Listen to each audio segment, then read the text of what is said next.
কিন্তু তোমার সিফাত হলো আল্লাহু আকবার। আল্লাহু আকবার বলো। আরে কথা কয় না, আল্লাহু আকবার বলো। যার বলতে ভাল লাগবে বুঝে নিবেন যে আল্লাহ আপনাকে মহাব্বত করে। ও বাবাজি কিছু সময় দেওয়া যাবে? বা চলবে? বোঝা যায়? গলার সাউন্ড ঠিক আছে না পাল্টা গেছে? বা অচল হয়ে গেছি? অচল হওয়া চল এটা লয়, কথা কয় না, ঠিক না? ন্যাচারাল বক্তা না, অরিজিনাল বক্তা। পান্তা ভাত খেয়েও মাহফিল করেছি। এখন তো মাশাআল্লাহ অনেক ভাইয়েরা এসে দেখবে কি পাক করছেন, এটা কি মানুষ খায়? আর আমি হলে তখন বলি না, এগুলো গরু ছাগল খায়।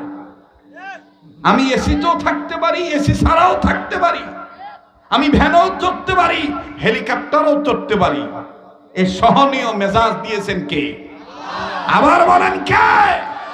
আর যে সব তালে সব জায়গায় হিকমার পন্থা অবলম্বন করে চলতে পারে, সেই হলো প্রকৃত বুদ্ধিমান।